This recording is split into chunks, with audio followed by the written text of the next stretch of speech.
کیا آپ جانتے ہیں کہ علامہ محمد اقبال نے 3 شادیاں کی تھی؟ ان کی پہلی بیوی میں سے 2 بچے تھے، ایک بیٹا اور ایک بیٹی۔ علامہ اقبال کا بیٹا انتہائی نافرمان اور بد تہذیب تھا، جس نے علامہ اقبال کی وفات کے بعد ان کے خلاف کچھ کتابیں بھی لکھی، جبکہ اقبال کی بیٹی کا 19 سال کی عمر میں انتقال ہو گیا۔ بیٹے کی نافرمانی بڑھتی گئی تو علامہ اقبال نے اپنی بیوی اور بیٹے سے طلاق دیے بغیر علیحدگی اختیار کر لی اور مرتے دم تک اپنی بیوی کو نان و نفقہ یعنی خرچہ دیتے رہے۔ شاعر مشرق علامہ محمد اقبال کی ازدواجی زندگی بھی بحران سے دوچار رہی۔ انہیں اپنی زندگی میں اور پھر موت کے بعد کئی چھوٹے لوگوں کے الزامات کا سامنا کرنا پڑا۔ ان کے کردار پر کئی حملے کیے گئے، حتیٰ کہ ان پر ایک طوائف کے قتل کا الزام بھی لگا دیا گیا۔ ان کی ازدواجی زندگی کے بحران کو ان کی کردار کشی کی بنیاد بنانے کی کوشش کی گئی، اور اس کوشش میں صرف پرائے ہی نہیں بلکہ کچھ اپنے بھی شامل تھے۔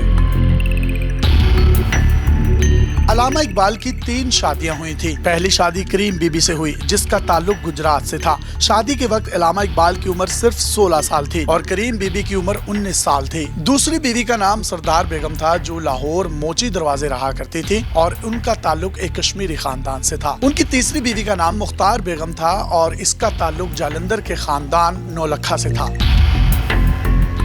پہلی بیوی کے ساتھ علامہ اقبال کے تعلقات کشیدہ تھے۔ کریم بی بی کے بطن سے علامہ اقبال کے 2 بچے پیدا ہوئے۔ یہ شادی 1893 میں ہوئی۔ پہلی بیٹی، جس کا نام معراج تھا، یہ 1896 میں، جبکہ بیٹا آفتاب اقبال 1898 میں پیدا ہوا۔ علامہ کی یہ پہلی بیوی زیادہ تر وقت اپنے میکے میں گزارتی تھی۔ گجرات کی شاندار حویلی میں پرورش پانے والی کریم بی بی اور علامہ اقبال کے خاندان میں نمایاں طبقاتی فرق تھا۔ علامہ اقبال نے لاہور میں تعلیم حاصل کرنے کے بعد ملازمت اختیار کر لی اور بھاٹی دروازے میں مکان کرائے پر لے لیا، تو کریم بی بی نے ان کے ساتھ اس مکان میں قیام نہیں کیا۔ علامہ اقبال کو اپنی بیٹی معراج سے بے حد محبت تھی، لیکن بیٹے آفتاب کے ساتھ ان کے تعلقات خراب رہے۔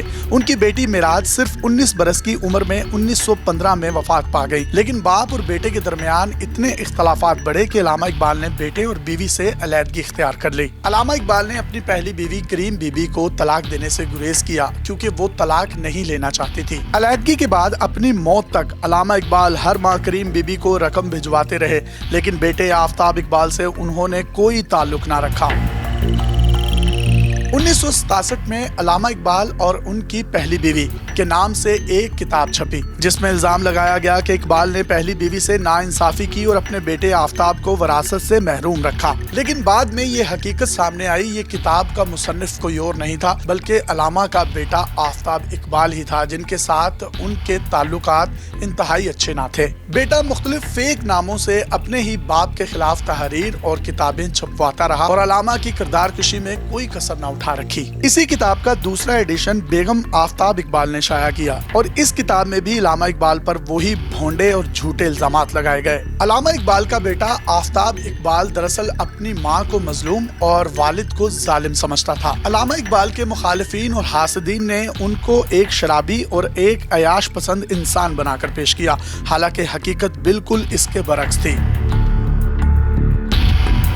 علامہ اقبال کو بچپن سے ہی گانے کا بہت شوق تھا۔ وہ راگوں کے آلات سے کافی شناسا تھے اور کہنے والے بتاتے ہیں علامہ خود بھی بہت سریلے تھے۔ ان کے پاس ایک ستار تھا جس کو وہ ریاضت کے طور پر بجانے کی بھرپور کوشش بھی کیا کرتے تھے۔ یہ علامہ کی جوانی کے دن تھے، کبھی کبھی گانا بھی سن لیا کرتے تھے۔ علامہ دلی جاتے تو خواجہ حسن نظامی ان کے لیے قوالی کی محفل کا اہتمام کرتے۔ عیاشی کے شوق امیر لوگ پالتے ہیں۔ علامہ اقبال نے زندگی بھر امیر بننے کی کوشش ہی نہیں کی۔ سوال یہ پیدا ہوتا ہے کہ پہلی شادی کی ناکامی کے بعد انہوں نے مزید 2 شادیاں کیوں کی؟ اس بات کا جواب ڈاکٹر جاوید اقبال، جو کہ علامہ اقبال کی تیسری بیوی کے بیٹے ہیں، انہوں نے بڑی خوبصورتی میں دیا ہے۔ جاوید اقبال لکھتے ہیں کہ بہت سی پڑھی لکھی اور امیر خواتین علامہ اقبال سے شادی کی خواہش مند تھیں، لیکن علامہ اقبال کسی ایسی خاتون کو اپنی بیوی بنانا چاہتے تھے جو ان کے خاندان کے ساتھ ایڈجسٹ کر سکے۔ علامہ اقبال کی والدہ نے موچی دروازے کی رہائشی سردار بیگم، جن کا تعلق کشمیری خاندان سے تھا، اس کو اپنے بہو کے طور پر انتخاب کیا۔